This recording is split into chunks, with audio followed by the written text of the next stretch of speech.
profeta Jeremias, capítulo 29.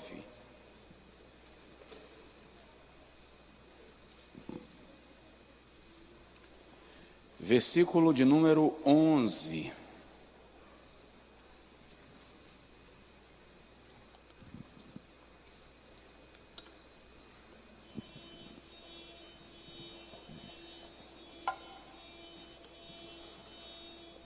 Quantos encontraram podem dizer amém? Pois eu bem sei os planos que estou projetando para vós, diz o Senhor, planos de paz e não de mal, para vos dar um futuro e uma esperança. Eu vou repetir. Pois eu bem sei os planos que estou projetando para vós, diz o Senhor, planos de paz e não de mal, para vos dar um futuro e uma esperança. Agora diga assim: eu tenho um futuro. Eu tenho uma esperança. Podem sentar em nome do Senhor Jesus. Amém? Deus tem planos acerca de nós. Deus tem planos acerca de nós. E Ele declara que os planos que Ele tem acerca de nós é para nos assegurar um futuro e uma esperança. Tem um outro texto que ele diz assim: os meus pensamentos são mais altos do que os vossos pensamentos. E os meus caminhos são mais altos do que os vossos caminhos. É muito extraordinário saber, ter em mente que o Senhor, Criador dos céus e da terra, pensa em nós, projetou nossa vida. E o incrível é que este projeto e estes planos que Ele tem acerca de nós são planos maravilhosos e são planos extraordinários. Só 3 pessoas receberam, então que elas recebam. Deus não é Deus do fracasso. O fracasso é o resultado do desalinhamento com o plano e a vontade de Deus. Mas Deus não te projetou para a derrota e para o fracasso. Embora no ambiente cristão não se goste muito da palavra sucesso, porque de algum modo nós entendemos que esta é uma palavra mundana,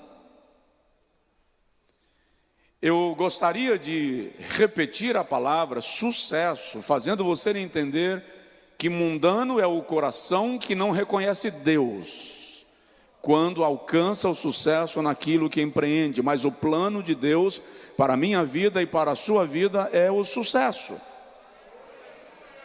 Sucesso no sentido de sermos bem-sucedidos, de alcançarmos resultados naquilo que nós empreendemos, naquilo que nós planejamos. E é extraordinário lembrar e pensar que, à luz da visão divina, toda pessoa pode alcançar um nível de realização pessoal e está bem. Para isto, é preciso se submeter aos princípios espirituais que regem a vida daqueles que servem a Deus. Quando Moisés morreu, Deuteronômio capítulo 30, 31, e o Senhor nomeia a Josué, filho de Num, que era servidor de Moisés, para sucedê-lo. O Senhor aparece a Josué no capítulo 1 do livro que leva o seu nome, versículo 7 e versículo 8. E o Senhor dá a Josué algumas orientações, e entre estas orientações o Senhor diz: medita na minha lei de dia e de noite. E o Senhor diz a Josué: não se aparte da tua boca as palavras do livro desta lei. Tenha o cuidado de não se desviar dele, nem para a direita e nem para a esquerda, para não fazer tropeçar o teu caminho. É muito interessante que o Senhor não diz a Josué: seja igual a Moisés. O Senhor não diz a Josué: imite a Moisés. O Senhor diz a Josué: siga os princípios que Moisés seguiu. Quais? 3 princípios fundamentais o Senhor compartilha com Josué. O primeiro está no falar: não se aparte da tua boca as palavras do livro desta lei. Segredo para você ser bem sucedido, Josué, é: vigia as tuas palavras, e quando você precisar falar, fale coisas que estão no livro desta lei. O segundo segredo para você ser bem sucedido na sua liderança, Josué, é você estudar o livro desta lei. Medita nele de dia e de noite. E o terceiro segredo que o Senhor dá a Josué é: viva segundo os princípios desta lei. Tenha o cuidado de não se desviar nem para a direita, nem para a esquerda. Qual é o propósito do Senhor em dar a Josué estas orientações? Ele mesmo diz: para que sejas bem sucedido no teu caminhar. É sobre isso que eu quero falar nesta noite, e eu tenho muita coisa para compartilhar e pouco tempo, então eu serei bastante objetivo. 7 segredos da realização pessoal. Como eu faço para ser bem sucedido no meu caminhar? Quais os segredos para alcançar êxito na minha trajetória? E isso não se aferra apenas à vida espiritual, mas em todo o teu caminho. Diga comigo: todo o meu caminho. Deixa eu compartilhar com os irmãos algumas coisas que são princípios básicos de vida. E o primeiro deles é humildade. Diga comigo: humildade. O sábio Salomão, em Provérbios, capítulo de número 15, versículo de número 33, diz que a soberba precede a queda, mas adiante da honra vai a humildade. Em Provérbios capítulo 22, versículo 4, Salomão diz que o galardão da humildade e do temor do Senhor são riquezas, honra e vida. O galardão da humildade e do temor do Senhor são riquezas, honra e vida. Provérbios capítulo 29, versículo de número 23, O sábio diz que a soberba do homem o derrubará, mas o humilde de espírito será elevado. Jesus diz assim: bem-aventurados. Traduzimos bem-aventurado por mais do que feliz, mas não tem muita relação de uma coisa com a outra. A palavra bem-aventurado literalmente é altamente honrado. Aquele que foi elevado. E aí Jesus diz: bem-aventurados os humildes de espírito, porque eles serão exaltados.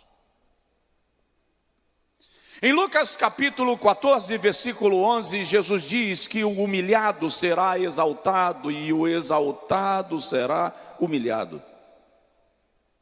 Não precisa ter pressa, não precisa se afobar, é um princípio espiritual e ele se aplica a todos. Apenas aguarde e caminhe em humildade. Alguém está me ouvindo? Diga amém. Em Filipenses capítulo 2, versículo 3, Paulo diz que uma das virtudes que devem guiar a nossa vida é a humildade, e ele chega dizendo: considerando o outro superior a você mesmo. Paulo não está estimulando o complexo de inferioridade, ele está ensinando o princípio de autoridade. Ele está dizendo que eu devo viver a prática da humildade. E ele diz assim: de modo que haja em vós o mesmo sentimento que houve também em Cristo Jesus. Que sentimento que houve também em Cristo Jesus? A que sentimento Paulo está se referindo? A humildade. É só ler o texto e o contexto. E em Mateus capítulo 11, versículo 28, Jesus diz assim: aprendei de mim, que sou manso e humilde de coração. Primeiro segredo da vida e da realização pessoal é humildade. O apóstolo Tiago, escrevendo no capítulo 3, versículo 13, diz assim: quem dentre vós se considera sábio e entendido, mostre a sua sabedoria e o seu entendimento com um procedimento manso e humilde. É incrível porque os homens, quando adquirem sabedoria terrena, naturalmente se tornam snobs, vangloriosos. Algumas pessoas sobem no altar e eles sentem a necessidade de, no púlpito, fazer uma leitura do seu currículo. Porque a alma humana, distanciada de Deus e apegada a si mesmo, é vaidosa. E ela sente a necessidade de aplausos e de continência. E uma boa maneira de arrancar aplausos e continência é apresentando o meu currículo. Mas aí vem Tiago e diz: se você é sábio e se você é entendido, mostre a sua sabedoria num procedimento manso e humilde. O que Tiago está dizendo é: sabedoria não é discorrer sobre tudo. Sabedoria é esboçar mansidão em tudo. Agora, o que é humildade? Algumas pessoas pensam que humildade é falta de posição ou de posicionamento. Algumas pessoas pensam que humildade é desleixo, complexo de inferioridade, frustração. Não confunda. Uma pessoa não é humilde porque chegou aqui mal zelada. e sem condição de levantar a cabeça, nem para olhar para si mesmo. Ela pode até ser humilhada, mas não significa que é humilde, porque tem gente que foi humilhada, mas nem assim se torna humilde. Humilhação é uma condição, humildade é uma virtude. Você está me entendendo? Diga amém. Humildade se diz daquele ou daquela que reage sem soberba e sem arrogância. Humildade é a virtude daquele que se reconhece nulo, indigno, não merecedor da misericórdia de Deus. Humildade é a condição daquele ou daquela que admite os seus erros e se prontifica a corrigi-los. Alguém que age ou reage com modéstia e desprovido de orgulho. Conheço doutores humildes e analfabetos soberbos. O inverso também é verdadeiro. Conheço ricos, humildes e pobres, arrogantes. Porque humildade não é uma condição social. Humildade é uma virtude do caráter. E nada nos torna tão parecidos com Jesus quanto a humildade. Se você quer alcançar a realização pessoal, abra mão da vanglória, da exaltação, deixa de ser esnobe, crítico, olhar para as pessoas de cima para baixo e comece a reconhecer, tempo integral, que não importa o degrau que você subiu, alguém precisou te ajudar a chegar lá. Humildade é reconhecer que você não chegou sozinho. Estou falando do primeiro segredo da realização pessoal e quero agilizar. Mas deixa eu te falar algumas características, alguns traços de uma pessoa humilde. Por exemplo, reconhece as suas limitações. Uma pessoa humilde sabe que há limites que lhe foram estabelecidos e ele não tem dificuldade de reconhecer as suas limitações, porque quando você reconhece as suas limitações, você tem mais chances de superá-las. Segunda característica de uma pessoa humilde, reconhece as suas culpas. Uma pessoa que tem a virtude da humildade admite o erro e se prontifica a ajustar as coisas. Não fica encontrando culpados, responsáveis pelos seus fracassos. Buscar um culpado para o teu fracasso é um fracasso maior do que o próprio fracasso. Porque quando você busca culpado, você não assume a sua responsabilidade. Terceira característica de uma pessoa humilde, gratidão pelo que tem. A primeira, reconhece as suas limitações. A segunda, reconhece as suas culpas. A terceira, é grata pelo que tem. Uma pessoa humilde não reclama do que não tem, agradece pelo que tem. Bartimeu era cego, mas o texto diz assim, ouvindo que era Jesus que passava, ele diz, eu sou cego, mas não sou surdo, vou colocar em funcionamento aquilo que eu tenho. Você tem deficiências, você tem dificuldades, há coisas que você não alcançou ainda, não pare pare de produzir porque você não alcançou. Utilize aquilo que você tem em função da responsabilidade que Deus te confiou. Tem alguém aqui? Quarta característica de uma pessoa humilde: não tem medo de errar. Presta atenção. Deixar de tomar a decisão certa com medo de errar vai te bloquear na hora de enfrentar novos desafios.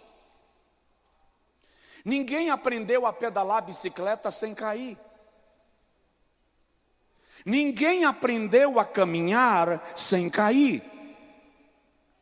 Quando você estava aprendendo a dirigir, você deixou o carro apagar, desligar, morrer, como a gente chamava antigamente. Todo viajante de primeira viagem numa moto queimou a perna. E se era uma CG queimou a perna de muita gente. Porque há experiências na vida que fazem parte do processo de aprendizado. O princípio dos erros e acertos é que te levam à excelência. Você só não pode se tornar cativo dos erros. Estou falando de 7 segredos da realização pessoal. E o primeiro é humildade. Baixar a cabeça, baixar a cabeça não é viver cabisbaixo, acabrunhado, morto. Baixar a cabeça é admitir a limitação, admitir a culpa, aceitar a possibilidade de errar, mas não ficar estagnado no tempo. Quinta característica de uma pessoa humilde: evita se colocar em posição melhor do que os outros. É incrível que tem gente que banca o humilde, mas está sempre julgando o outro, medindo o outro, rechaçando o outro.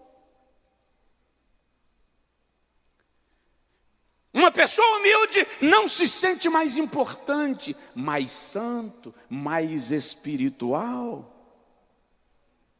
Isso é falta de humildade. Tem alguém do seu lado? Se tiver alguém do seu lado, pergunta para ele assim: você é humilde?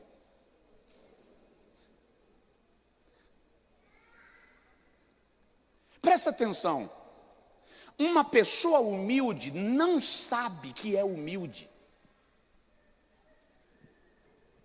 Vou repetir. Uma pessoa humilde não sabe que é humilde. No dia que você descobre a sua humildade, você acabou de revelar a sua exaltação.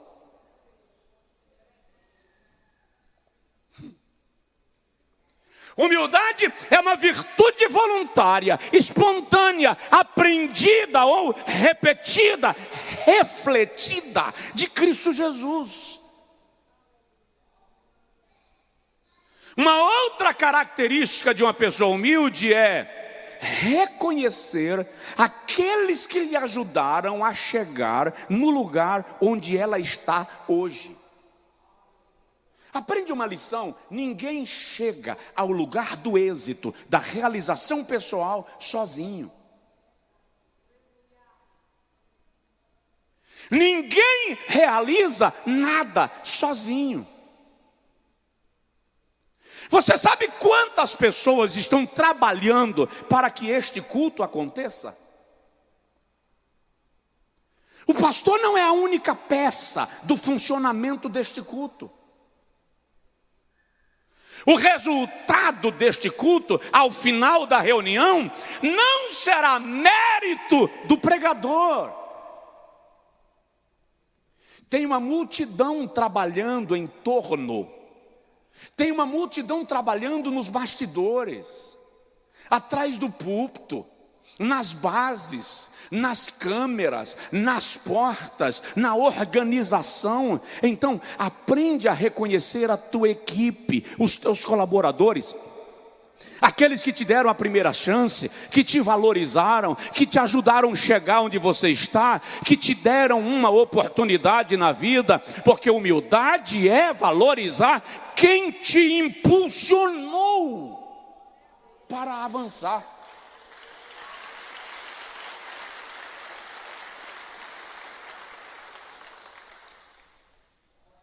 Uma pessoa humilde elogia. Sua esposa está do seu lado, irmão?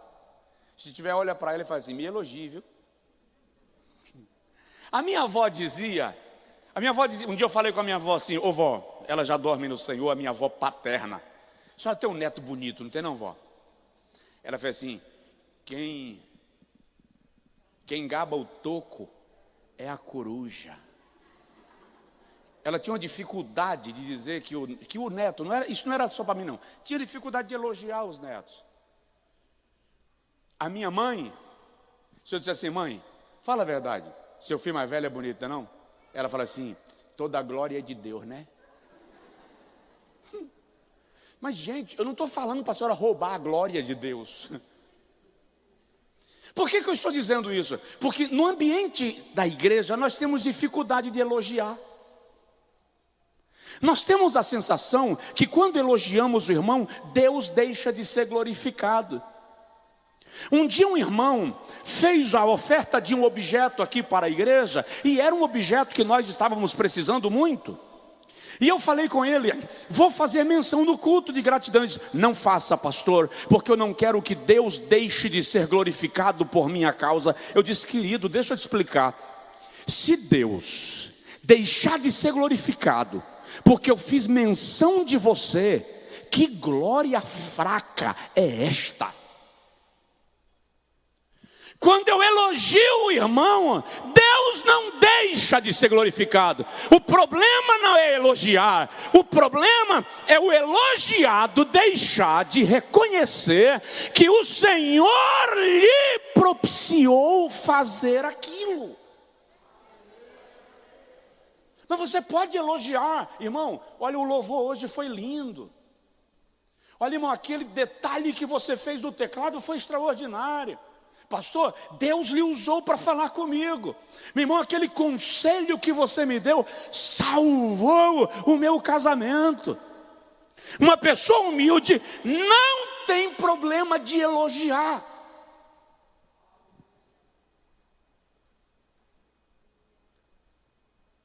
Eu já fui convidado para pregar num lugar que, quando eu estava indo do hotel para a igreja, a pessoa que me conduziu disse assim: vou lhe dar uma dica. Diga: não pregue bem hoje. Mas como assim? Se você pregar bem, você não volta nunca mais. Mas não entendi. Nas outras igrejas, se eu pregar mal, eu não volto. Não, mas aqui ninguém pode pregar melhor do que... Eu disse: irmão, vai empenar. Vai ficar ruim de eu voltar, porque eu nem estava pretendendo pregar bem, porque eu não tenho essa ânsia. Eu chego aqui e espero o Espírito Santo fazer alguma coisa. Mas falei com ele: mas hoje eu vou me esforçar. Eu fiquei 10 anos sem voltar a pregar naquela igreja. 10 anos. Depois voltei a pregar com relativa regularidade. Gente, a gente não pode ser doente ao nível de ter dificuldade de admitir quando Deus usou o outro, quando Deus favoreceu o outro, quando Deus abençoou o outro. Aprenda a elogiar, a valorizar, a reconhecer. Estou avançando, já vou para o segundo segredo. Uma pessoa humilde não se compara. Irmão, as irmãs me perdoem, por favor, em nome de Jesus. É incrível como as mulheres têm o hábito de olhar uma para a outra e passar a fita métrica. É incrível. É tão incrível que quando você chega para fazer uma visita, o marido não, o marido vai entrando com você, está nem aí para casa se tiver com o sofá das pernas para cima. A mulher faz assim: não repare a bagunça. Ela está dizendo isso porque se fosse ela entrando, ela estaria reparando.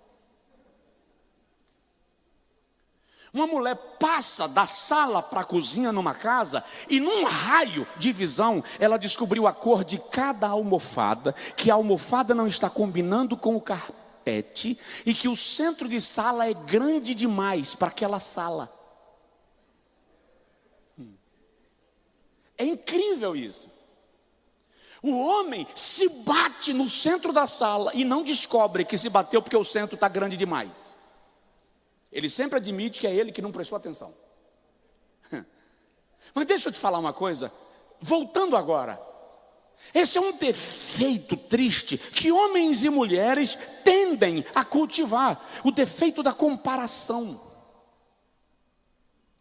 Para se sentir maior ou para se sentir menor do que o outro. Isso é exaltação. E quando, pastor, eu me comparo com o outro, mas eu nunca me sinto maior. Eu sempre me sinto mais incapaz, mais impotente, mais fraco, mais feio. Aí é complexo de inferioridade, não é humildade. Humildade é não sentir a necessidade de fazer o paralelo. Porque eu sou eu, você é você, e Deus criou cada um de nós com características próprias, individuais, exclusivas. E o mais incrível é que Deus é glorificado em mim, naquilo que sou, e Deus é glorificado em você, naquilo que você é.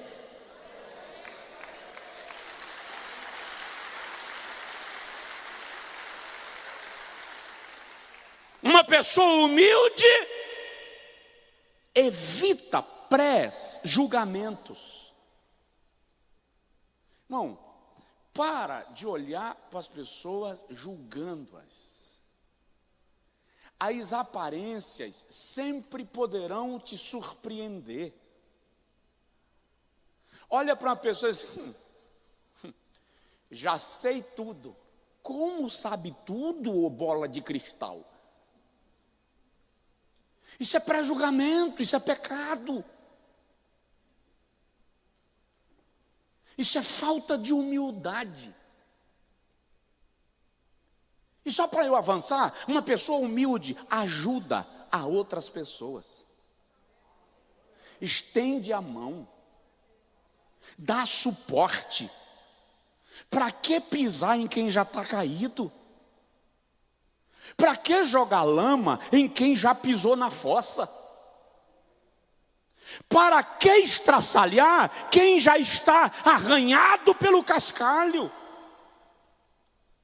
Humildade é descer do cavalo e ao ferido e untar-lhe as feridas com óleo e ainda lhe transportar para o lugar do socorro, onde ele poderá ser tratado.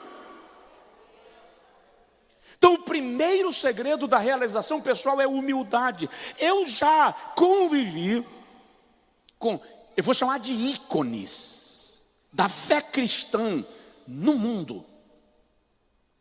E é incrível como os homens e ou mulheres mais influentes do evangelho são humildes, tranquilos, serenos, em paz. Para mim, um dos maiores teólogos que o mundo já teve, não é o Brasil, o mundo, pastor Antônio Gilberto. Um crânio, uma sumidade, uma raridade. Eu estava ministrando numa igreja certa feita, ele estava no púlpito, e os textos que eu citava do Antigo Testamento, ele anotava na prancheta, em hebraico. E os textos que eu citava do Novo Testamento, ele anotava na prancheta, em grego. E eu comecei a ver a prancheta dele, e eu comecei a dizer para mim: o que é que eu estou fazendo aqui? Pregando para ele sentado. Numa outra ocasião, eu estava em Recife numa escola bíblica, e quando eu desci para o café da manhã, no hotel, eu vi o pastor Antônio Gilberto sentado em outra mesa, ele estava ministrando em outro evento, e eu não tive coragem de me aproximar da mesa dele para falar com ele, porque eu imaginei que seria inconveniente, inoportuno. Eu sempre o vi como uma autoridade em Bíblia, então eu não fui lá importuná-lo. Me servi e assentei à minha mesa. Quando eu estava comendo, ele se aproximou da minha mesa e fez: irmão Josué, eu vim lhe convidar para se assentar na mesa comigo e a minha esposa. Uma pessoa humilde não sente necessidade de se sentir maior. Aí está o segredo da realização pessoal. Uma dica simples: serra o salto do tamanco. Correr de tamanco pode romper a rótula do joelho. Baixa. Segundo, tem alguém aí na igreja? Acho que eu vou cantar um louvor para ver se vocês ficam assim mais. Eu quero ser, Senhor amado, como um vaso na mão do grande oleiro. Vamos lá. Segundo segredo da realização pessoal: fé. Diga comigo: fé. Fé, não como algo místico. Fé como algo prático. Tiago diz assim: quem quiser sabedoria, peça a Deus, que a todos dá liberalmente, não lança em rosto. Peça, porém, com fé. É interessante que no vocabulário, na gramática de Tiago, fé não é conhecimento intelectual. Você não carrega sua mente de conceitos e, baseado nos conceitos, você diz: creio. Para Tiago, fé também não é algo emocional. Eu vou me alimentar agora de pensamento positivo. Algumas pessoas ainda fazem assim, ó. Agora eu creio. Isso não é fé. Fé na Bíblia é um princípio ativo. Fé na Bíblia é um instrumento espiritual que te leva a agir na direção daquilo que você crê. Fé que não te move não é fé, é pensamento positivo. A fé te move. A fé te liberta. A fé não te permite ser escravo do momento e da circunstância. Pode-se até pensar que te aprisionou, mas a fé te mantém livre. Ninguém alcança o alvo sem fé. E presta atenção, Deus é fiel. E Deus gosta quando nós cremos nele. Vou repetir. Deus gosta quando nós cremos nele. Se o irmão ler Romanos capítulo 4, versículo 16 até o versículo 20, você vai ver quando Paulo discorre sobre a fé de Abraão. E ele diz que Abraão creu. Olha que paradoxo extraordinário. Creu contra a esperança. Porque os membros do seu corpo já estavam amortecidos quando o Senhor lhe disse: tu terás um filho. E o texto diz assim: e Abraão creu. E a Bíblia diz que quando Abraão creu, isto lhe foi imputado por justiça. É como se o fato de Abraão crer, o termo é esse, quem dirige caminhonete vai entender. as caminhonetes antigamente não tinham controle de tração, de estabilidade. Então era muito comum a caminhonete rodopiar nas pistas. O que o motorista fazia? Colocava saco de cimento, de areia, para fazer uma viagem e diminuir o risco de rodopiar na pista. Quando Paulo diz que quando Abraão creu, isso lhe foi imputado por justiça, é uma forma de dizer que Deus colocou peso para dar estabilidade, para dar firmeza. Jeová chancelou, carimbou, garantiu e disse: Abraão, você creu, já que você creu, eu vou te dar mais do que um filho, eu vou te dar multidões, eu vou te dar nações. Então, em nome de Jesus, creia.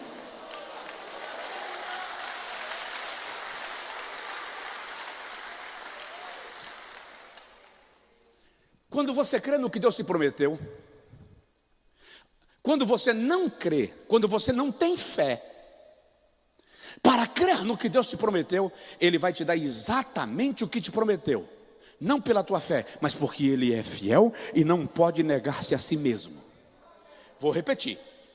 Quando você não acredita na promessa que Deus te fez, Ele vai te dar exatamente aquilo que Ele te prometeu. Não por você, mas porque Ele é fiel e não pode negar-se a si mesmo. Mas quando você crer naquilo que Deus te prometeu, Ele vai te dar mais do que te prometeu, porque você creu nele.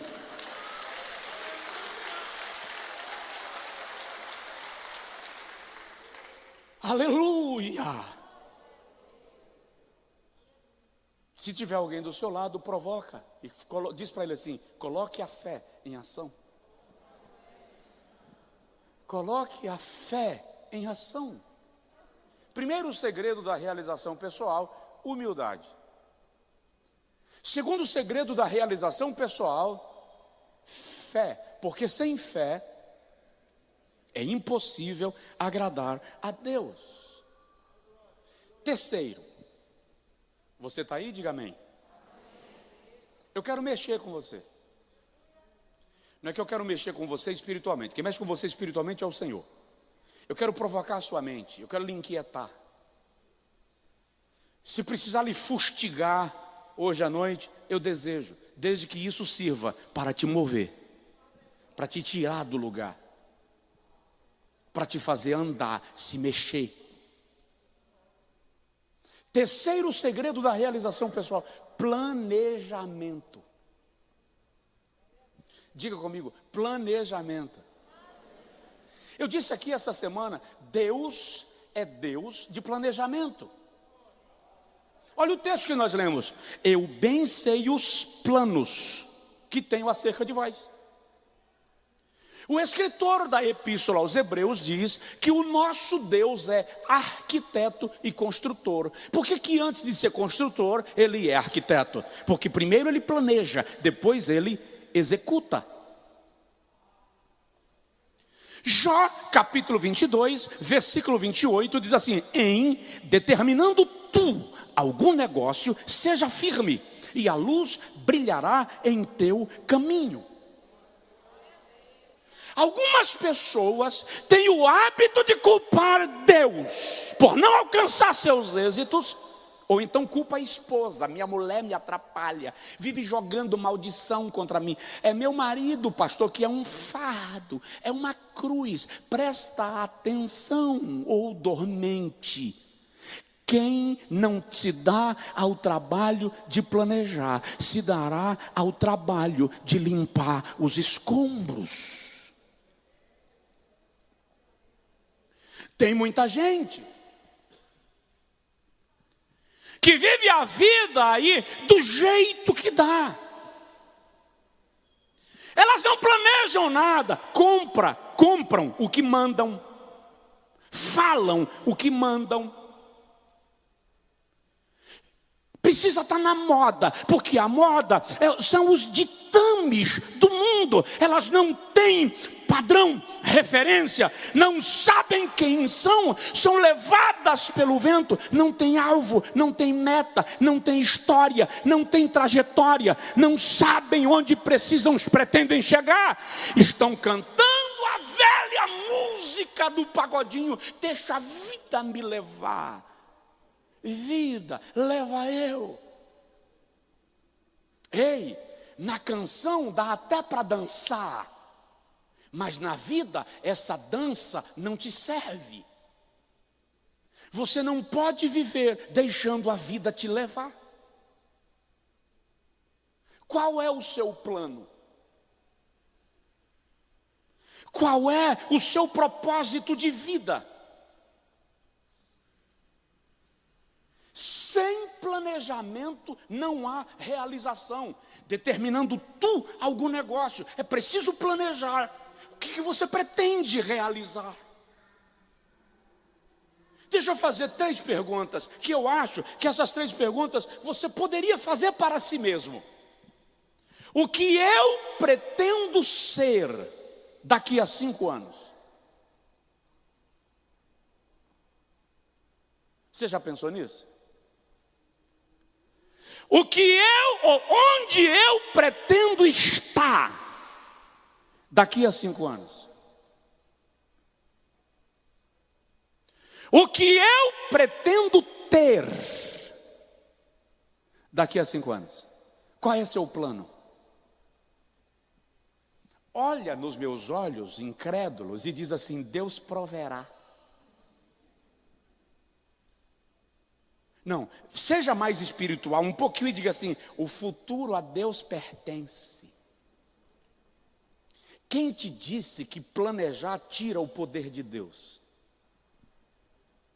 Quem te disse que planejar anula a soberania de Deus? Quem te disse que planejar impede Deus trabalhar na sua vida? Dos homens são os planos, mas a resposta certa vem de Deus. Olha para mim, por favor. Vamos fazer exegese do texto. Dos homens são o quê? Os planos, mas de Deus vem o quê? A resposta certa, presta atenção. A resposta certa só vem para quem fez plano.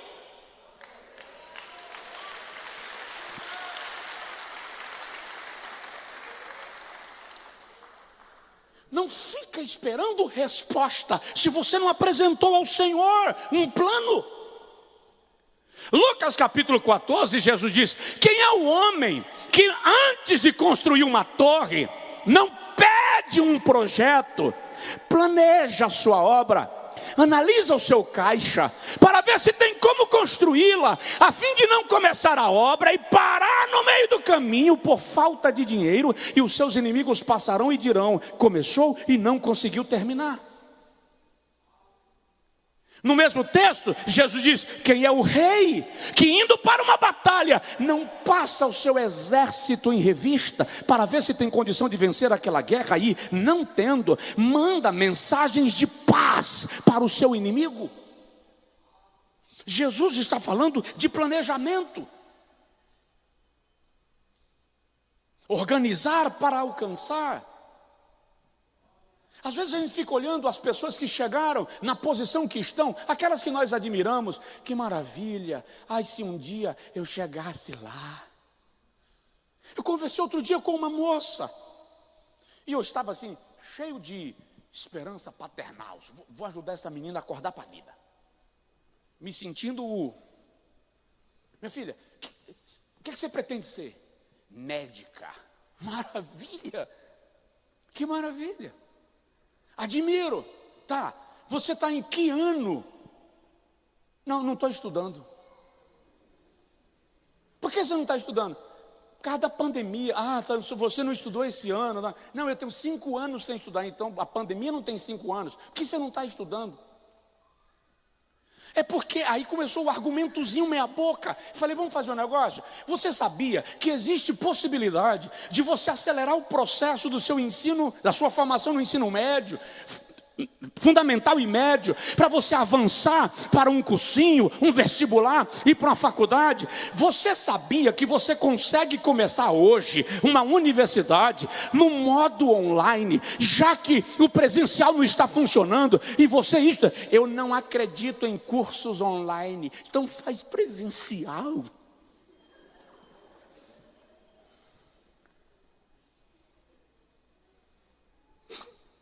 Eu não dou conta disso, gente. Atendi um menino um dia desse, cheio de nó pela cabeça. Meu filho, o que você quer? Ah, pastor, eu planejo. Ele foi na China, deu um nó no primeiro-ministro da China e voltou. O camarada fez a primeira viagem espacial, sentado comigo. Quando ele terminou de falar, eu falei, não, para. Eu não quero saber o que você está sonhando. Eu quero saber o que você está fazendo para que o seu sonho venha.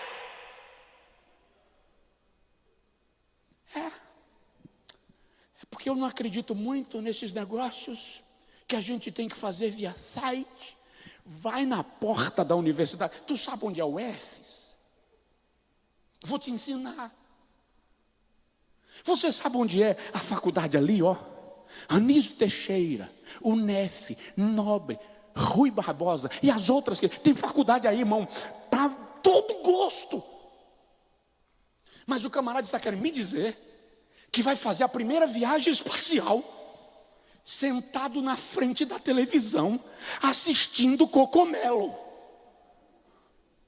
A maioria não sabe nem o que é isso. Só sabe o que é isso quem tem criança em casa. Toma uma providência de vida, planeja, faça alguma coisa. Dá uma sacudidela de leve aí no vizinho, fala assim, faz alguma coisa.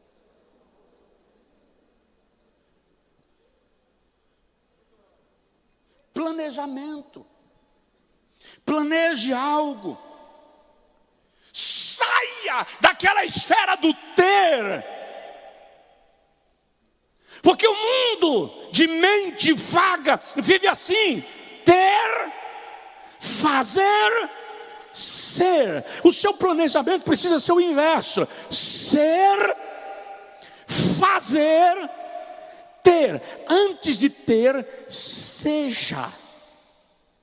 Porque o ter é circunstancial. O ser é um estado, é um padrão, é um modo de vida, mas faz um planejamento.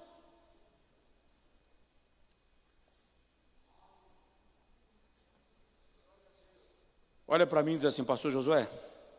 Fala aí comigo, pastor Josué. Pode falar, pastor Josué. Para. Vou parar não.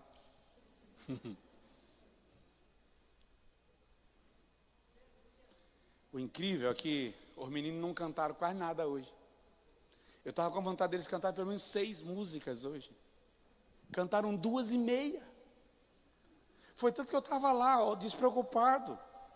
Quando ela olhou para mim e sinalizou, eu subi, qual é o próximo passo?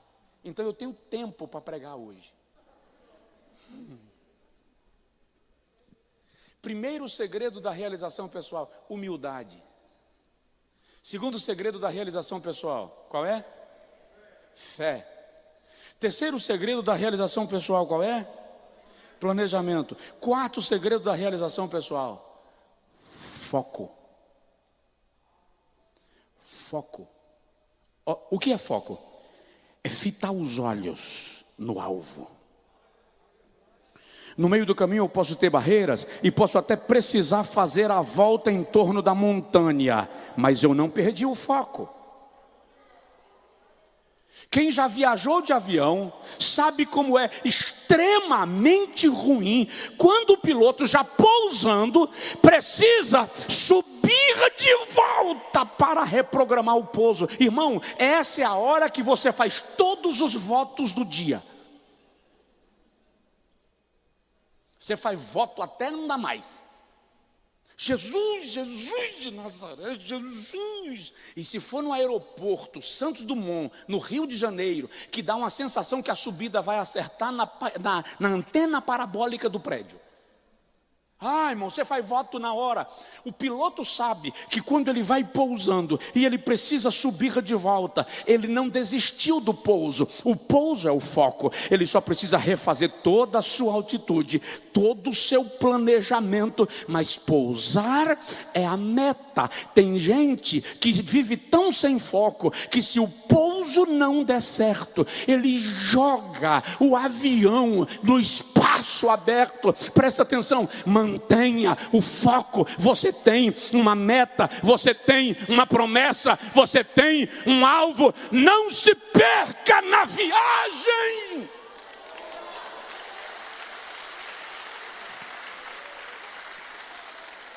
Paulo diz aos Filipenses: prosseguindo para o alvo.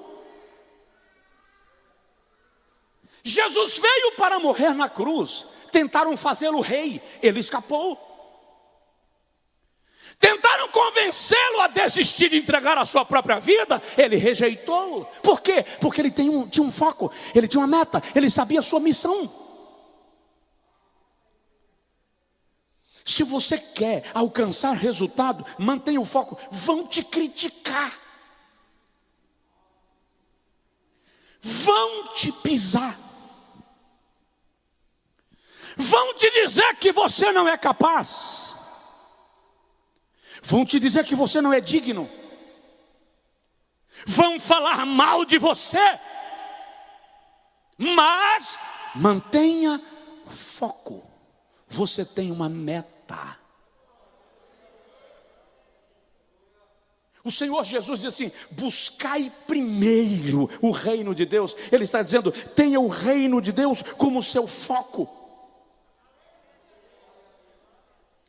Paulo diz aos Coríntios: fiz-me de tudo para de alguma forma alcançar alguns. Porque ele reconhece que ele tem uma meta na sua vida ministerial, ele tem um alvo a alcançar. Quando nós perdemos o direcionamento, ficamos andando em círculo. Paulo diz: eu corro, 1 Coríntios 9, 26, não como indeciso, e eu combato, não como quem dá murro no ar. Ele está dizendo, eu sei por que estou correndo, eu tenho um alvo a alcançar. Eu vejo irmãos batendo cabeça, e é triste perceber que alguns batem cabeça e culpam Deus.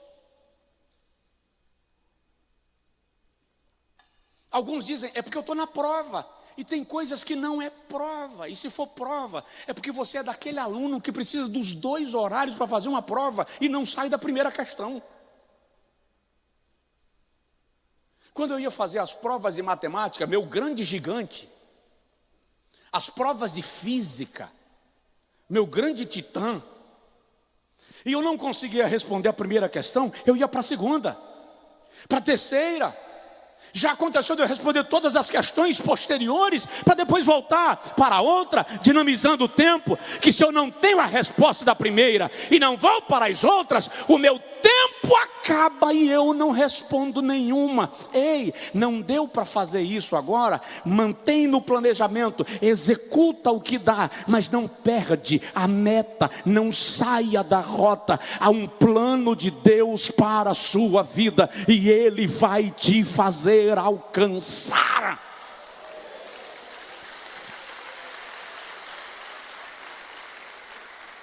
Humildade, fé, planejamento, foco. E deixa eu te falar, quem tem foco se move,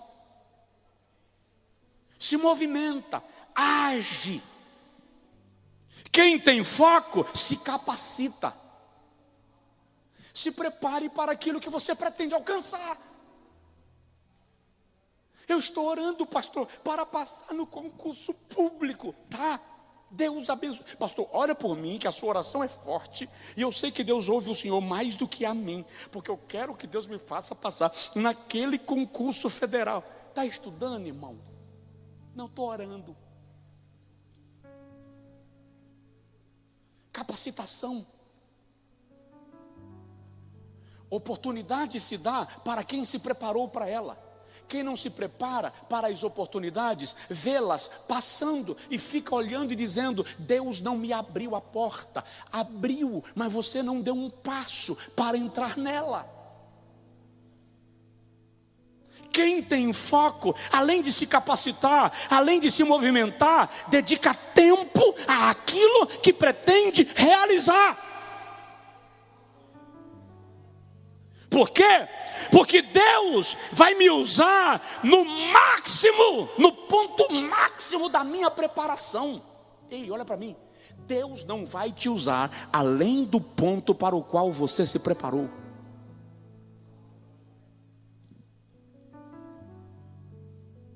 Deus vai me usar no nível máximo da minha determinação. Deus vai me usar no nível máximo da minha disponibilidade. Dedique tempo, tome tempo, se prepare para o desafio, seja motivado, porque Deus vai te usar no nível máximo da tua motivação. Diga comigo, eu não vou morrer no deserto. Diga comigo, eu creio.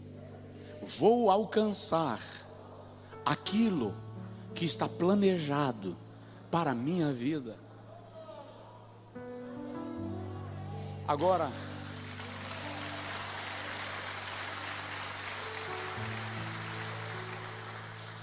se tiver alguém do seu lado, fala assim com ele: Deus vai te usar na medida que você se entregar para ser usado.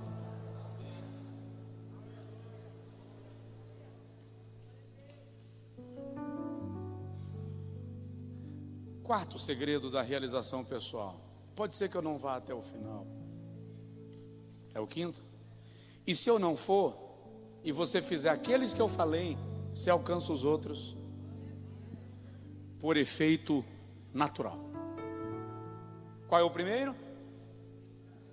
Humildade. Diga comigo, Senhor, me ensina o caminho da humildade. Qual é o segundo? Fé. Gosto daquele homem que diz assim: Senhor, eu creio, mas me ajuda na minha incredulidade. Qual é o terceiro? Planejamento. Sente, rabisque, planeje. Para de fazer as coisas a zóio. Qual é o quarto? Foco. Quinto, determinação. Foco e determinação não é a mesma coisa, pastor? Não. Foco é o lugar onde você pretende chegar. Determinação é o que você está disposto a fazer para chegar. É a capacidade de atropelar-se a si mesmo. É a capacidade de enfrentar o vento e continuar caminhando. Os estudiosos dizem que o camelo, quando está no deserto e enfrenta uma tempestade de areia, não para, o camelo não para de caminhar. O que ele faz? Ele ajoelha e continua caminhando de joelhos. Por quê? Porque a tempestade de areia vem a um determinado nível acima do solo, e o camelo sabe que de joelhos ele caminha abaixo do nível da tempestade. Determinação. Quando nós aprendemos isto, nós compreendemos que a determinação abre os caminhos. O sonho que Deus te deu está dentro de você, e a Bíblia diz que Deus é poderoso para fazer tanto o querer como o efetuar. Faça isso sair de dentro de você. Compreenda que Deus não te vê enclausurado no hoje.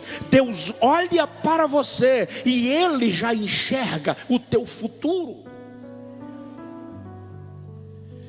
Você olha para uma semente e vê uma semente. Deus olha para uma semente e vê um pomar. Você olha para você e vê um sonho.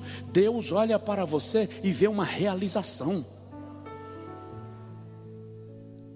Eu disse aqui terça-feira passada, é por isso que as pessoas estão olhando para você dizendo: desiste, não vai dar certo, você não tem chance. E Deus está dizendo: caminha, caminha, Porque as pessoas que estão te aconselhando estão vendo o teu presente, mas eu já conheço o teu futuro.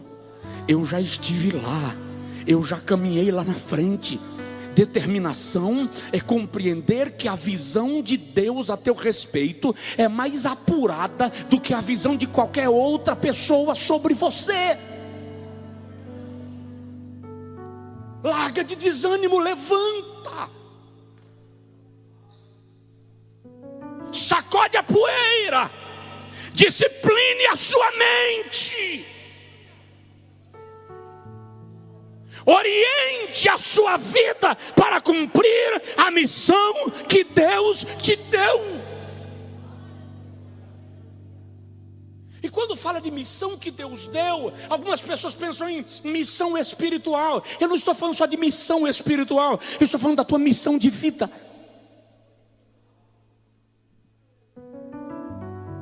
Em nome de Jesus Cristo, não deixe o desânimo lhe vencer.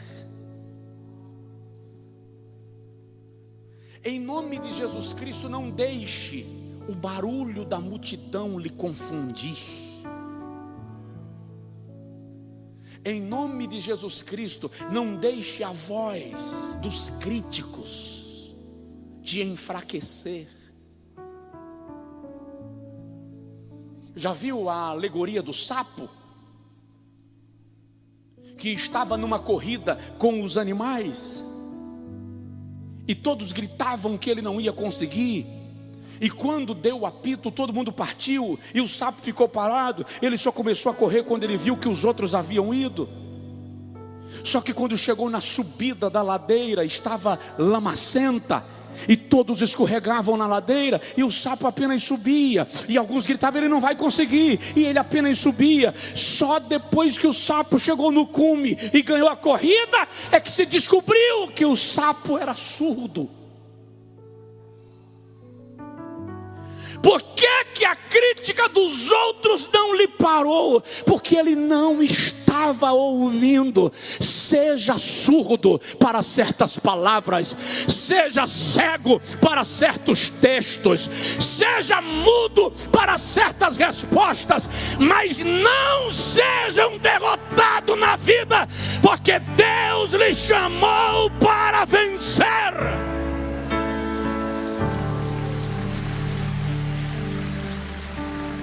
Levanta a cabeça e anda, Deus está contigo. Já estou terminando, mas eu estou terminando desejando que você saia desse culto hoje decidido a fazer alguma coisa ao seu próprio respeito, a viver um milagre.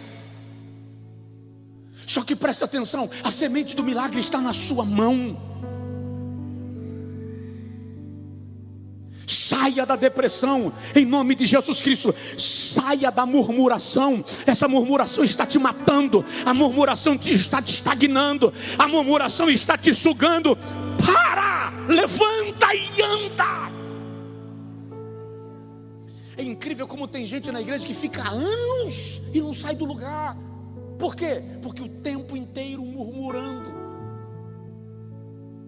não assimila o que Deus está falando consigo para lhe levar além. E tem uns ciumentos que o camarada chegou na igreja agora, novo convertido, aceitou Jesus, daqui a 3 meses foi batizado.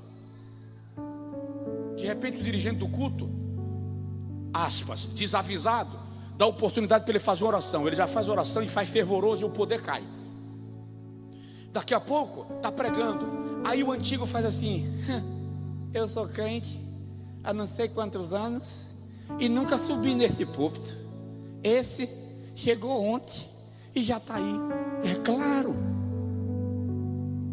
você tem não sei quantos anos enferrujando.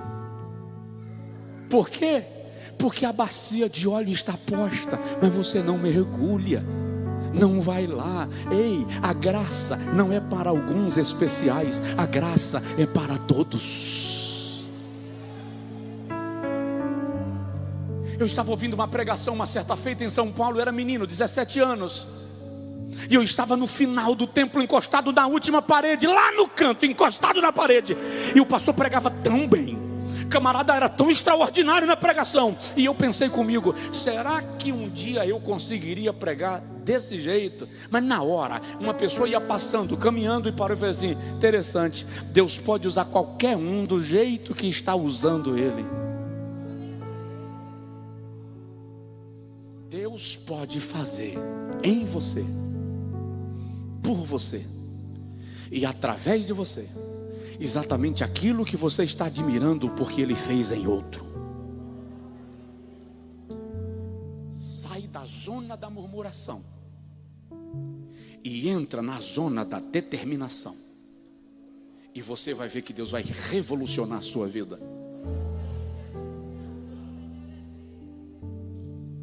Vamos terminar? Sexto lugar, sexto segredo da realização pessoal: gestão. Gestão, gerenciamento. Não há sucesso sem comando. Não há sucesso sem liderança, sem gerenciamento. Você precisa gerenciar a sua vida. Olha para mim, você precisa gerenciar a sua geladeira.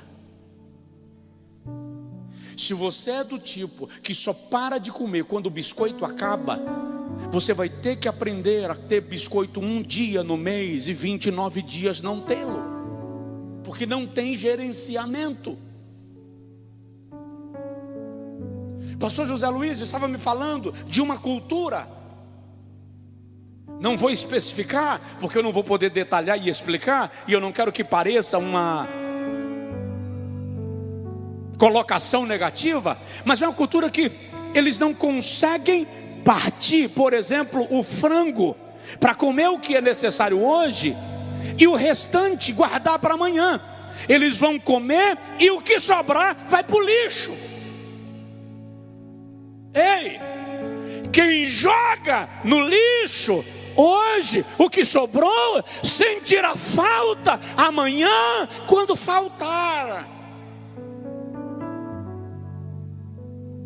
porque não tem gestão. Gênesis 41, versículo 45 e o versículo 54 a 57, quando José assume o trono e ele se torna primeiro-ministro do Egito, olha o poder que Faraó dá a José. Faraó nomeia José governador, primeiro-ministro do Egito, e diz assim: somente quando eu estiver no trono serei maior do que tu. Ele é o maior homem do Egito. Agora que cheguei lá, gente, sou gerente, sou primeiro-ministro, agora eu sou autoridade. E agora que eu sou autoridade, vocês trabalham, que eu vou curtir a vida na rede, com água de coco, na água fresca, na sombra, vivendo na sombra fresca. Ô lerdo, posição exige disposição. Quando Deus te dá a função, Ele espera que você cumpra a missão. A Bíblia diz que quando José foi nomeado, ele subiu na carruagem e saiu por toda a terra do Egito, estabelecendo governadores para gerenciar o celeiro do rei. Você não pode querer expandir e largar de mão e não ir lá.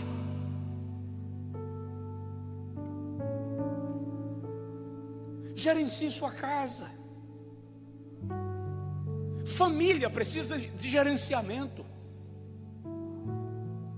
Família precisa de gerenciamento.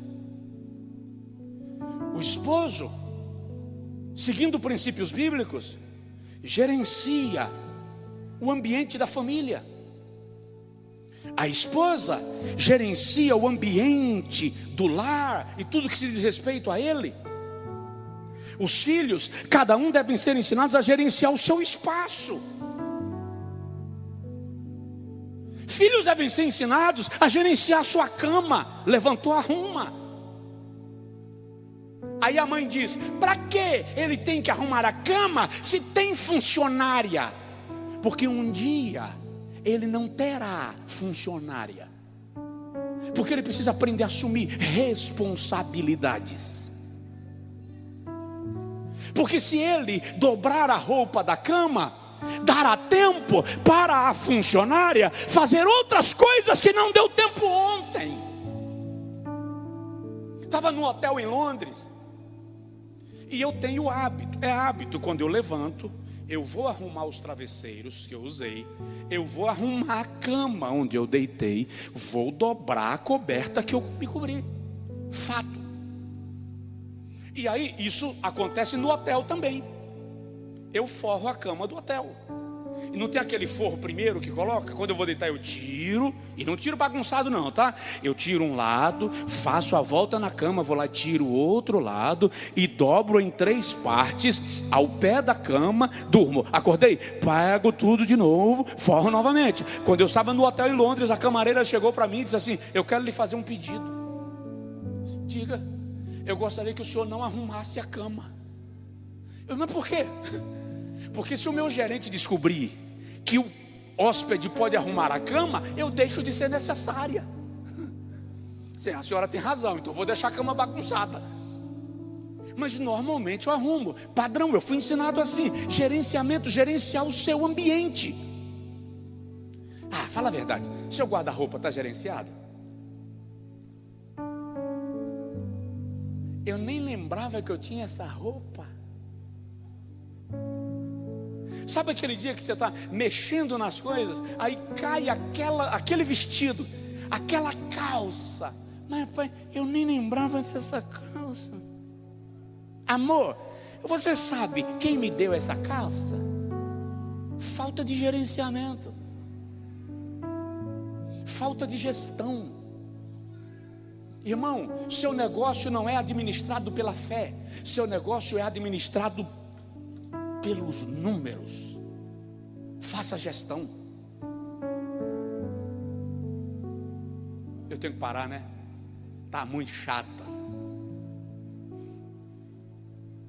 O pastor veio trazer uma palavra aqui que a gente vai pocar. Não, eu não estou trazendo uma palavra para você pocar. Eu estou trazendo uma palavra para você crescer, expandir. Ninguém vai te segurar se você colocar em prática isso que eu estou compartilhando contigo. Fica de pé, por favor. Deixa eu dar o sétimo segredo para você viver a realização pessoal. Olha bem para mim. Generosidade. Nem todo rico é generoso, mas toda pessoa bem-sucedida é generosa. Generosidade não está no campo da possibilidade. Generosidade está no campo da prioridade. Eu decido ser generoso. Quando eu sou generoso, eu não tenho 1000 para dar, mas eu tenho 10.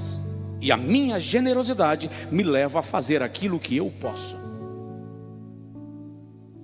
Generosidade é uma lei espiritual.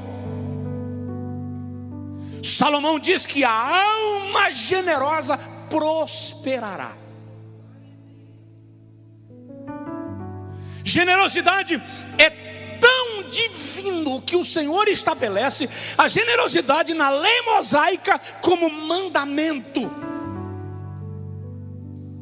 Por exemplo, quando o camarada vinha da roça, vinha da cega, terminou de fazer a colheita e ele vem com a cesta cheia, ou o cesto cheio, aquilo que caísse do cesto, ele não podia voltar para pegar. É lei. Se caiu, é porque está transbordando, tem mais do que é necessário. Deixa aí, porque vem atrás de ti o órfão, a viúva, o pobre, o viajante e o estrangeiro. E Deus permitiu cair da tua cesta para alimentar aquele que está atrás de ti. Ei, aquilo que Deus te dá de sobra não é para o lixo. Aquilo que Deus te deu sobejando é porque alguém está pedindo a Ele uma provisão.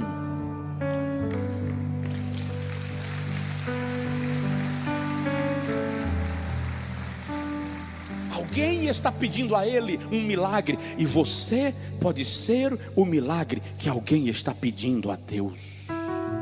Diz aí para a pessoa próxima: você pode ser o milagre.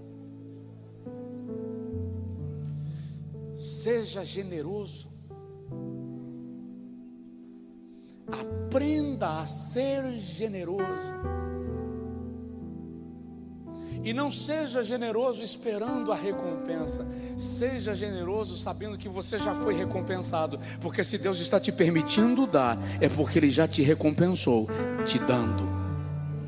Agora, Deus é tão generoso que Ele já te deu em abundância. E quando você abençoa alguém, Deus olha para você e diz assim: o seu coração é um coração generoso. Eu vou te dar mais. Eu vou derramar sobre a sua vida. Eu vou fazer superabundar em você. Eu disse hoje para um amigo que veio me visitar, um amigo que entrou num avião em Montes Claros, veio em Feira de Santana, ficou comigo 30 minutos a 1 hora, voltou, entrou no avião e foi embora. Um avião particular. Você tem noção de quanto custa essa visita? E ele disse para mim assim: meu amigo, eu simplesmente senti desejo de vir estar contigo aqui. Eu falei com ele. Existem 2 tipos de pessoas no livro do Gênesis: um que tem poço e outro que tem rio. Pergunta para o seu vizinho: você tem poço ou rio? Você tem poço ou tem rio? Qual é a diferença? A Bíblia diz que Ismael tinha um poço, e ele aprendeu, ele se tornou flecheiro para defender o poço e não deixar que os mercadores tirassem água do seu poço, porque ele não queria compartilhar da sua água. Afinal de contas é deserto, pastor Damasceno. Isaac tinha um poço. Tomaram o poço de Isaac e ele não brigou, mudou de lugar. Lá cavou outro poço. Tomaram de novo, ele não brigou, mudou de lugar, cavou outro poço. Tomaram de novo, ele mudou de lugar. E quando chegou lá no outro lugar, ele começou a cavar o poço, a água não vinha. E o mensageiro chegou e disse: Senhor, não tem água. E Isaac começou a se preocupar, Isaac começou a se angustiar. Gênesis 26. Aí ele mandou chamar o camarada que tomou o primeiro poço dele.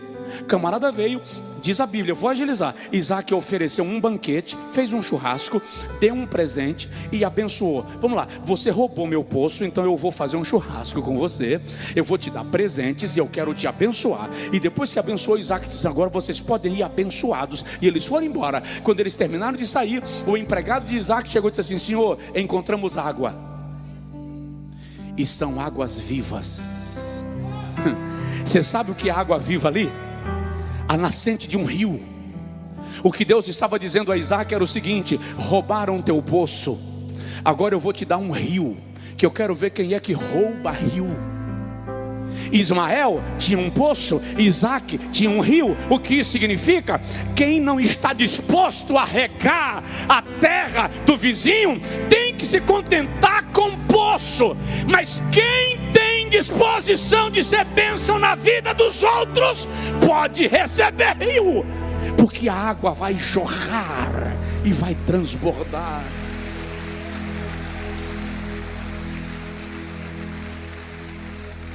Amanheceu, nada pesquei. Dá para a gente cantar essa música? Diga comigo: Senhor, eu quero a experiência de ter êxito na vida. Diga para o Senhor: eu declaro sobre a minha vida o céu aberto. Diga comigo: eu recebo esta palavra e declaro, vou colocá-la em prática. Diga comigo: Senhor, eu não me contento em ter poço, eu quero um rio. Eu quero um rio. e diga: Senhor, eu me comprometo em ser generoso com aqueles que o Senhor me permitir ser generoso, em nome de Jesus. Estenda a sua mão em direção à sua casa, estenda a sua mão em direção ao seu negócio, estenda a sua mão em direção à sua empresa. Eu estou autorizado pelo Espírito Santo a declarar que o Senhor vai abrir os caminhos, Ele vai aplainar as trilhas, vai quebrar os ferrolhos, as cercas serão removidas do lugar e não te deterão, e as comportas serão abertas sobre ti. Na autoridade da palavra pregada, eu profetizo na sua vida portas abertas, chuva abundante, crescimento exponencial. Eu declaro na sua vida expansão, na autoridade do nome de Jesus.